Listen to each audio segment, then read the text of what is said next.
Olá, seja bem-vindo ao gabinete. Aqui quem fala é o Hugo. No vídeo de hoje eu decidi continuar nesse texto aqui do João do Rio, porque, como eu falei no vídeo passado, aquela penúltima sessão, onde às vezes termina a rua, tem uma quantidade de crônicas ali que tem um valor interessantíssimo, porque fala de prisões, fala dos detentos. E na realidade, quando eu terminei aquele último vídeo, eu até pensei assim, não, eu vou trazer no próximo vídeo um texto do Lima Barreto. O Lima Barreto ele escreveu um livro chamado O Cemitério dos Vivos, que na realidade as edições elas compilam tanto o cemitério quanto o Diário do Hospício, e traz as duas coisas, quer dizer, uma foi o próprio diário dele e a outra foi a narrativa ficcional que ele construiu. E conforme eu estava lendo e depois até pensando, eu pensei assim, não, eu vou trazer aqui Lima Barreto, porque como o João do Rio está falando de um espaço de cárcere, ou seja, ele está falando de detentos que muitas vezes trocam objetos, e aí tem toda uma circulação de cigarro, tatuagem, jogos, fala de vícios, fala de uma série de coisas próprias de um espaço prisional. E aí, nisso, eu me lembrei do Lima Barreto e pensei, não, vou pegar uma parte do texto do Lima Barreto, do Cemitério dos Vivos, e vou ler. Mas aí, eu acho essa parte aqui, essa penúltima sessão, onde às vezes termina a rua, de uma riqueza impressionante. E eu pensei assim, não, eu vou ler mais uma. E aí, a dúvida foi qual, né? No final do vídeo passado, eu cheguei a comentar, na verdade, revendo até o vídeo, eu falei, tem duas, aí eu falei três. Né? Ou seja, eu cheguei a comentar as 4 ideias capitais dos presos, mas falei também dos versos e falei das mulheres detentas. No vídeo de hoje, eu gostaria de me remeter a esse aqui, Mulheres Detentas, que na minha edição começa na página 364. Eu peço por gentileza que você abra aí o seu PDF ou a sua versão impressa, para que a gente possa fazer a leitura conjuntamente dessa crônica que é excelente do autor. Eu gosto bastante. É a que encerra essa última parte até ele começar a falar da musa da rua. Página 364, vamos lá. Mulheres detentas. Quando entramos, algumas detentas lavavam a primeira sala, sob o olhar severo de um guarda. Tudo limpo? Saiba Vossa Senhoria que ainda não. Pois apresse estas mulheres. O chão de pedra estava cheio de lama. A água suja escorria da soleira da sala em 2 grossos fios, e as mulheres, de saia arregaçada, com pulos estranhos, davam gritinhos estridentes. Um cheiro especial, esquisito, pairava naquela galeria batida de sol, em que os metais reluziam. Os guardas tinham a fisionomia fechada. Quantas presas? Há atualmente 58, divididas por 3 salas, uma das quais é a enfermaria. A falta de lugares, a promiscuidade é ignóbil nesses compartimentos, transformados em cubículos. A maioria das detentas, mulatas ou negras, fúfias da última classe, são reincidentes, alcoólicas e desordeiras. Olho as 2 salas, com as portas de par em par abertas, e fico aterrado. Há caras vivas de mulatinhas com olhos libidinosos de macacos. Há olhos amortecidos de bode em faces balofas de aguardente. Há perfis esqueléticos de antigas belezas de calçada, sorrisos estúpidos navalhando bocas desdentadas, rostos brancos de medo, beiços trêmulos, e no meio dessa caricatura do abismo, as cabeças oleosas das negras, os narizes chatos, as carapinhas imundas das negras alcoólicas. Alguns desses entes, lembra-me tê-los visto noutra prisão, no pátio dos delírios, no hospício. O delírios quase não saiu. No pátio dos delírios, no hospício. É possível? Haverá loucas na detenção como há agitados e imbecis? O doutor Afrânio Peixoto, psiquiatra eminente, dissera-me uma vez, apontando o pátio do hospício, onde, presas de agitação, as negras corriam clamando horrores aos céus. Há algumas que têm 4 e 5 entradas aqui. Saem, tornam a beber e voltam fatalmente. As mulheres tinham corrido todas para os fundos Para os fundos... Ai, meu Deus, a página grudou. Meu Deus. Ai, meu Deus, vou ter que cortar o vídeo aqui porque a página grudou. Mole. Para o fundo... Para os fundos das salas, casquinhando risinhos de medo. Naquela tropa, as alcoólicas andavam trôpegas, erguendo as saias com o ar palerma. Indiquei ao guarda uma delas. Venha cá, gritou ele. As mulheres agitaram-se. Eu? Sou eu? Seu guarda, posso ir? O guarda tornou a chamar a massa abjeta e foi quase empurrada pelas outras que ela veio, meio envergonhada. Quantas vezes esteve no hospício? A negra olhou para nós. Os seus olhos amarelos, raiados de sangue, abriram-se num esforço e ela balbuciou. 2, sim, senhor. O álcool ou a preparava para a tísica rápida, ou, dias depois, a atiraria irremessivelmente para o manicômio. As outras criaturas, dotadas de curiosidade irresistível, tinham-se aproximado das portas entre risadinhas e cochichos depravados, e eu pude assim, com calma e tranquilidade, apreciar e interrogar todas as flores de enxurrada, todas essas venenosas parasitas do amor torpe num campo perdido do jardim do crime.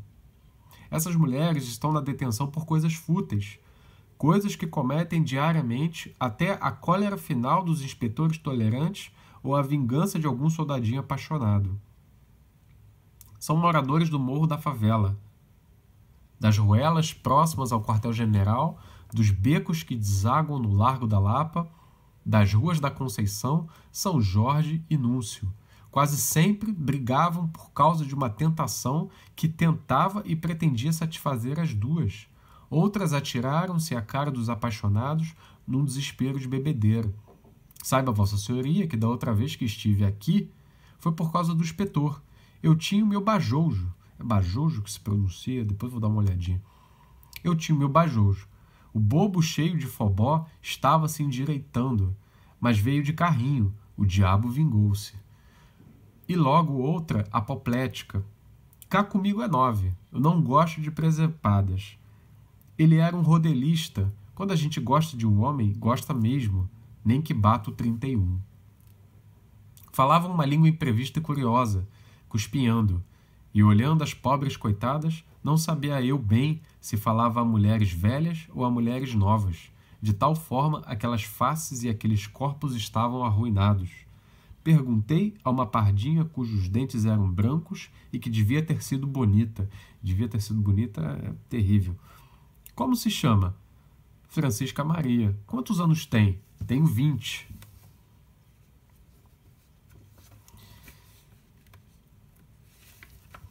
Estava, havia 5 naquela vida de horror. E assim a Carmen da Rua Moraes Vale, e assim a Carmelina com uma navalhada na face, vibrada pela rival enquanto dormia, e assim a velha Rosa Maria à espera da liberdade apenas para continuar o seu fadário e voltar à detenção.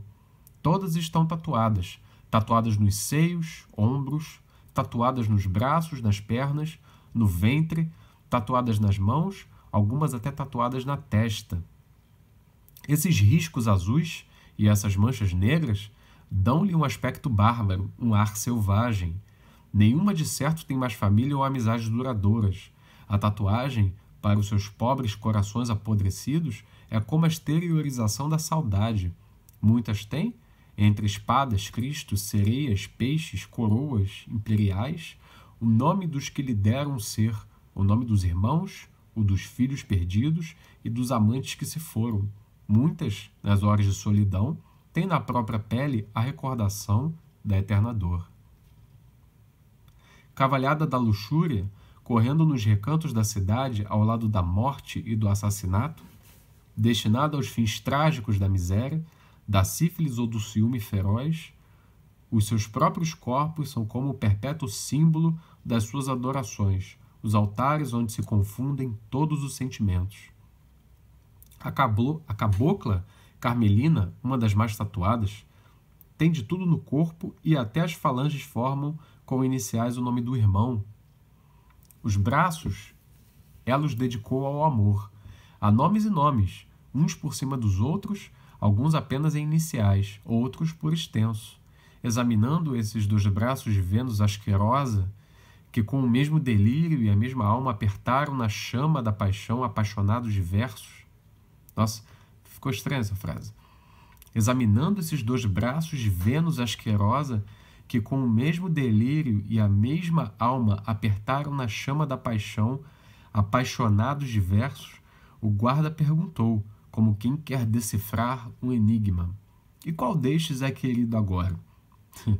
Carmelina esticou o braço esquerdo, e todos nós lemos, enquanto ela sorria, o nome de Narciso, com uma cedilha de mais por baixo do C. Com uma cedilha de mais por baixo do C. A criatura amava um Narciso, e de certo, naquele momento, aos seus olhos surgia a imagem desse seu Deus temporário. Eu, porém, já me nauseara, e Antônio Barros, chefe dos guardas, sempre solícito, levou-me à enfermaria, onde havia apenas 3 doentes: a herculana assassina, a negrinha Gabriela do Pontes e uma pequena, feia, magra, olheirenta, espapassada na cama, como uma das múmias americanas que o museu guarda na sua seção de etnografia. Essa criaturinha tem 15 anos e parece ter 1000. É dolorosamente irreal. Está condenada por crime de infanticídio. Matou o próprio filho ao nascer, mas antes devia ter matado outros, como matará os futuros com o seu olhar de círio perpetualmente ardendo na negridão das olheiras. Ao vê-la,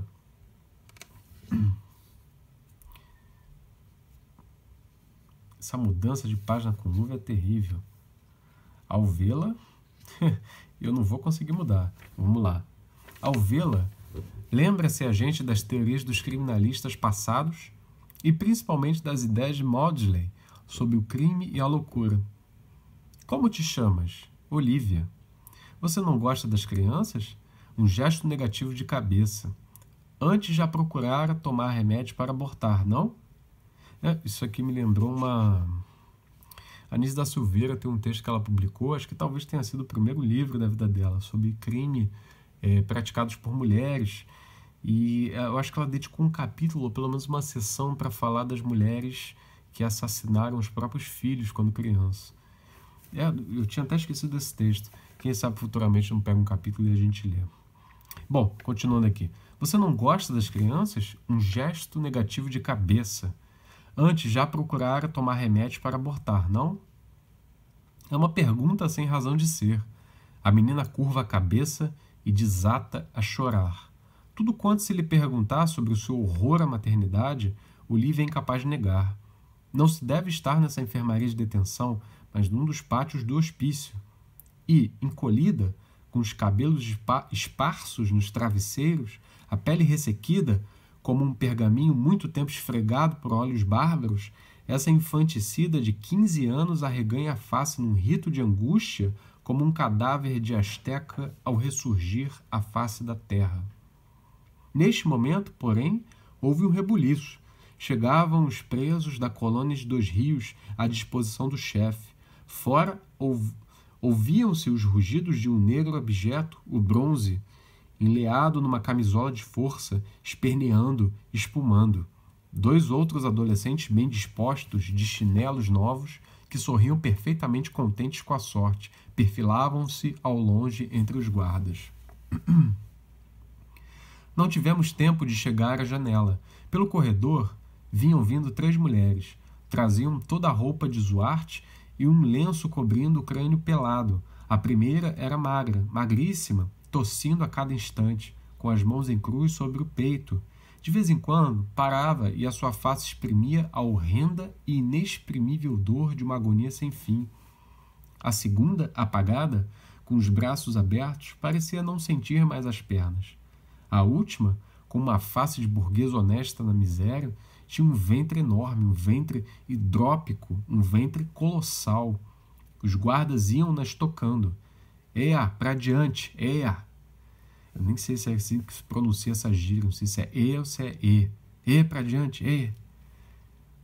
Enfim, as 2 primeiras passaram sem ver, com o olhar insensível. A última parou.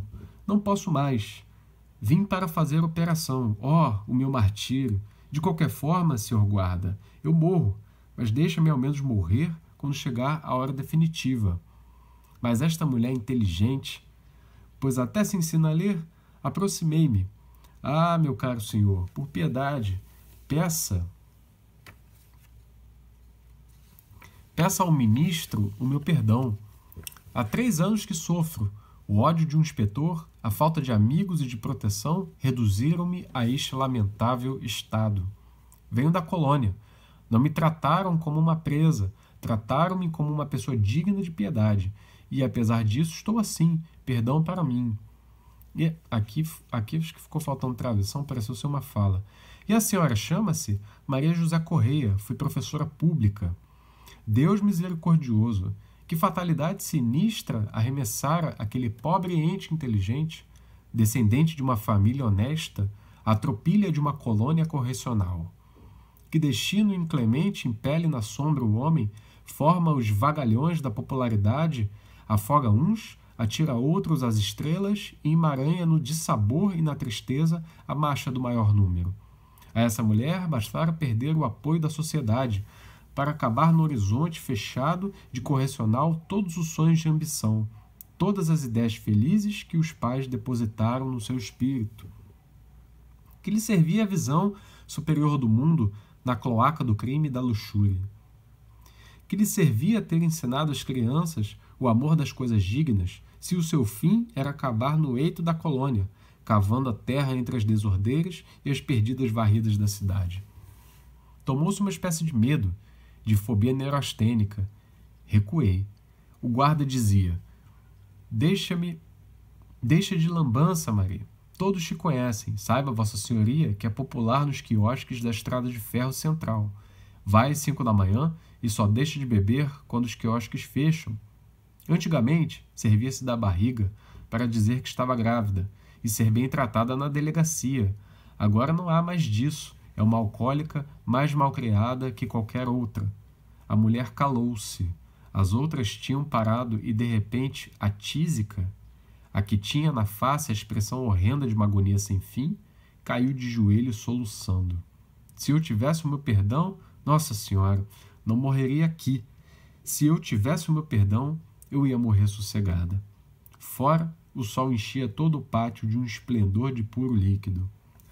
Esse final aqui é interessante porque em outras crônicas o João do Rio ele termina com uma frase ou com um trecho muito sintético sobre a paisagem.